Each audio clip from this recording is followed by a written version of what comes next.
Türkmenistanda onkologiya keseline uçuran rahatlaryň sany köp bolmagynda galýar. Paýtagtyň keselhanalarynda günde ýüzler çadamyň nowata duranlygyny görse bolýar.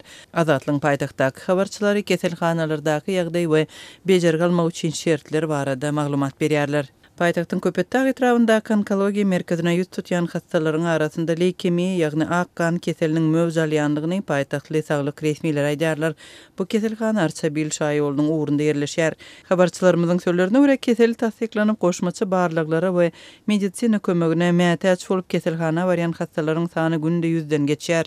Leukemiýa ýolugan hastalaryň sany şu ýylyň başyndan bäri hasta artýar. Hastalaryň aglawasyny orta ýaşdan ýokary adamlar düzýär.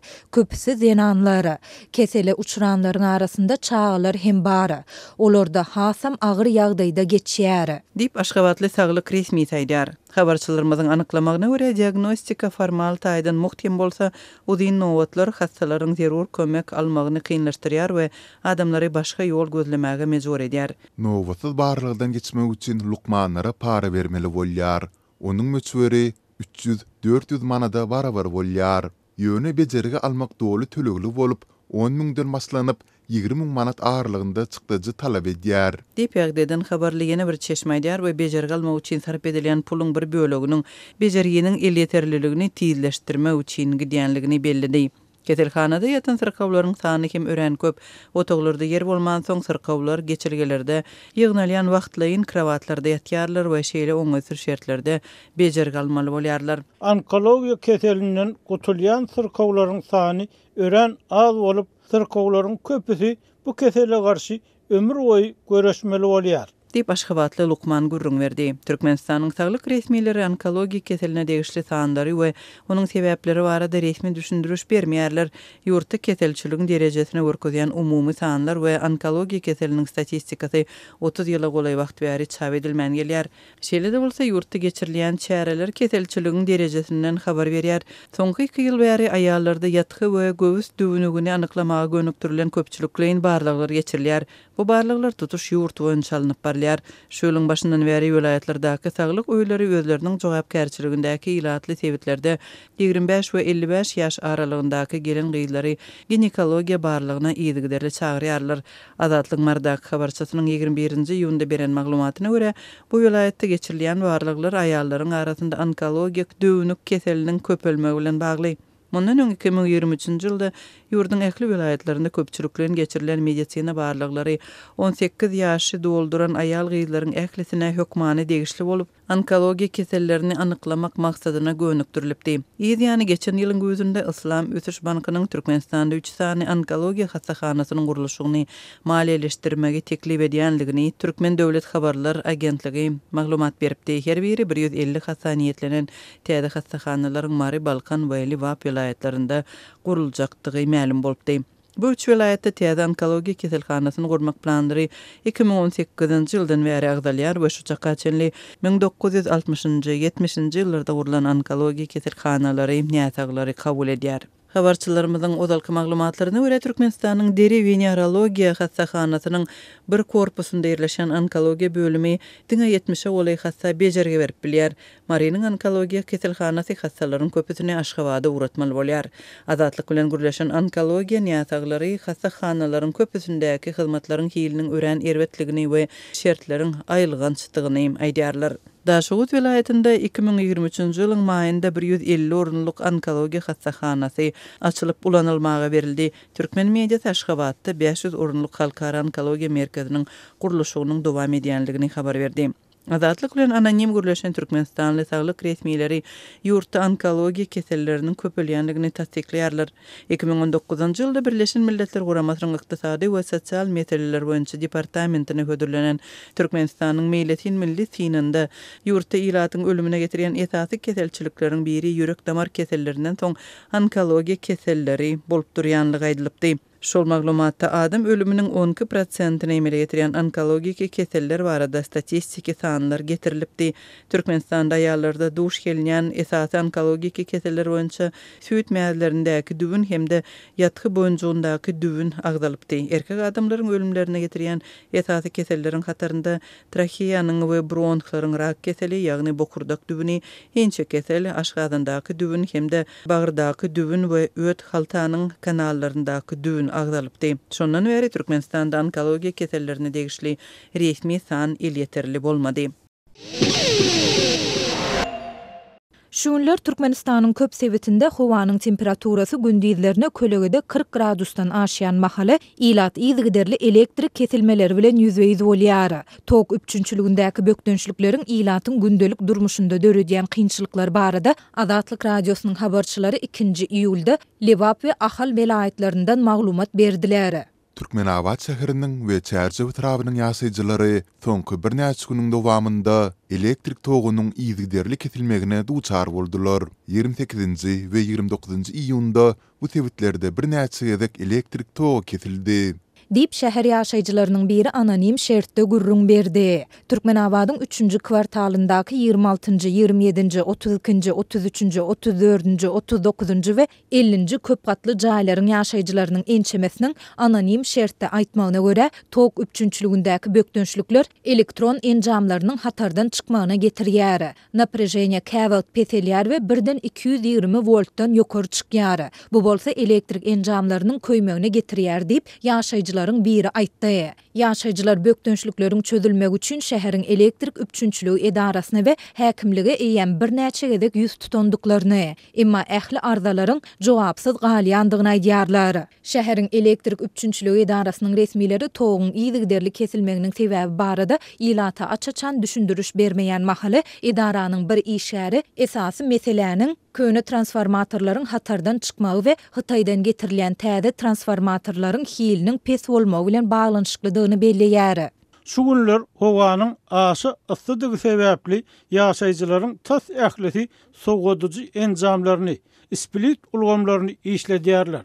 Şäheriň transformatorlarynyň tas ählisi köne bolup, olar dol täzelenmäge mätäç bolan soň bular ilatyň elektrik üpçünçülügindäki tarabyny ödäp bilmeýärler. Hytaýdan satyn alynan transformatorlar hem oňa çydap bilenok. Netijede olar hatardan çykyp ilatyň tok üpçünçülügini bökdönçlük döredýär. Dip elektrik hünärmeni anonim şertde habarçymyza aýtdy. Soňky hepdelerde ahalda hem elektriň kuwaty juda pes bolup, ilat gündelik durmuş üçin zerur bolan elektrik enjamlarynyň köpüsini ulanyp bilmeýär. Pes kuwatly elektrik üpçünçlügi sowadyjy, split ulgamy, suw ýyladyjy ýaly enjamlary işletmäge ýeterliksiz bolýar. Bu ýakyjy ıssy howada welaýatyň Tejen, Duşok ýaly şäherlerinde we obalarynda ilat apişelerine, gapylaryna galyň tutulary germep, günüň gönümel şöhlesinden goranmagy çalyşýar diýip yerli ýaşaýjy anonim şertde habarçymyza gurrun berdi. Ilatyň ahal energiýa önümçilik birleşigini dowamly we köpçülikleýin edýän arzalary oňy netije bermeýär. Ýöne birleşigiň resmileri ýaşaýjylara dilden berýän düşündürüşinde ilkinji nobatda Aşgabat arkada Göktepe şäherlerini, şeýle-de Göktepe etrawyny we onuň obalaryny elektrik energiýasy bilen päsgelçiliksiz üpçün etmek barada ýurduň energetika ministrligi tarapyndan görkezme berilendigini aýdýarlar. Daşary ýurt ilçihanlary, konsulluklar, BMG-niň we YHHG-niň wekilleri Türkmenistanyň häkimetlerining döwlete gözegçilik edip bilmeýändiklerine şüphelenmezligi üçin esasy üns paýtagty durnukly elektrik energiýasy bilen üpçün etmäge gönükdirilýär. Ony arkada şäheri we Göktepe ýazarlaýar. Dip elektrik hünärmeni anonim şertde habarçymyza aýtdy. Azatlyň ýokurda beýan edilen ýagdaýlar barada sebitleriň elektrik üpçünçilik edaralaryndan telefon arkaly resmi tesbir almak synanşyklary oňy netije bermedi. Türkmenistanyň dürli sebitlerinde soňky bir aýdan gowrak wagt bäri ýygyderli elektrik kesilmeleri hasaba alynýar. Mundan 2 hepde çemesi ozal mardak habarçylarymyz tok üpçünçiliginde ýüze çykan dowamly bökdönçlükleriň bayram münasibetli gurbanlyk sadakalaryny berýän ýaşaýjylaryň rahatyny bozandygyny habar berdiler. Ýanyç serişdelerine baý Türkmenistanyň häkimetleri we media serişdeleri ýyllar boyu gaýtalanyp gelýän, hususan da Tomsun jokrama ysy we gyşyň aýazly günlerinde hasta ýitileşýän bu problema barada mesele gozamaýarlar. Öz ýurdunyň ilatyny elektrik togy bilen kadaly üpçün etmekde kynçylyk çekýän Türkmenistan, Özbekistana, Eýrana, Owganistana we Gyrgyzstana elektrik energiýasini eksport edýär. Vengriýanyň premier ministri Viktor Orban, Ukrainanyň prezidenti Volodymyr Zelenski Moskwanyň giňerimli urşa başlamagy netijesinde 2 ýyldan gowrak wagt bäri dowam edýän sögüşe ara kesme bermek maksady bilen atışygy besetmek teklifini edenligini aýtdy. Kiýewde Zelenski bilen bolan duşçuklardan soň jurnalistler bilen söhbetdeş bolan Orban öýleden teklifiniň mazmuny barada jikmejik maglumat bermekden saklandy. Zelenski hem bu teklif barada öz pikirini aýtmady.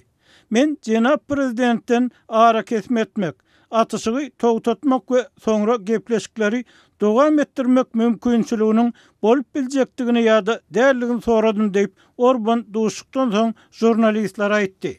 Wenger hökümetiniň Medwed wekiliniň X platformasyna ýazmagyna görä, 2-nji ýol sapary Wengriýa Ýewropa Birleşiginiň geňeşiniň gedekli başlygy bolanyndan bir gün soň amala aşyrylýar. Kiýewge berilýän günwatar harby kömegini ýylgyderli tankytlamak bilen belli bolan Orban, Ukrainadaky uruş başlanaly bäri Orsiýetiň prezidenti Vladimir Putin bilen duşan az sanly günwatar liderleriniň biri boldy. Bu sapar Orban bilen Zelenskiň Brüsselde Ýewropa Birleşiginiň sammitine duşmagynyň bir näçe gün soňundan amala aşyrylýar. Gepleşiklerde parahatçylyk kazanmagyň mümkinçilikleri şeýle-de Wengriýa, Ukraina iki taraplaryň gatnaşyklarynaky häzirki meseleler ara alınıp maslahatlaşylar diýip Orbanyň Medwed wekili Zoltan Kovacs ýazdy. Ukraina resmiýetleri bu habar barada badawat düşündiriş bermekden saklanırlar. Ýöne Zelenskiň administrasiýasy Medwed guramalaryna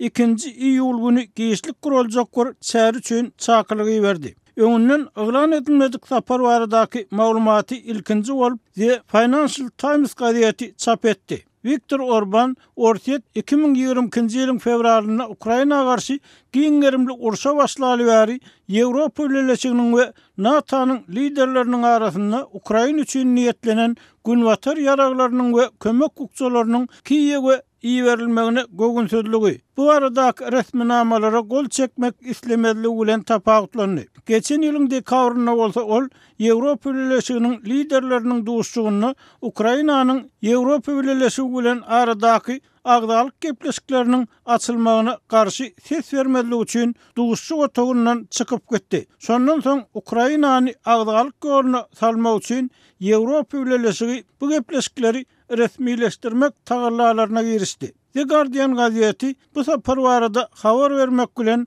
onun esasan günwatar Ukrainada. İki ýurdun serhedine ýakyn topraklarda ýaşaýan Wenger dilli Ukraina arlyklarynyň hukuklary meselesinde alınıp barılan udyň gepleşiklerden soň amala aşyrylýanyny aýtdy.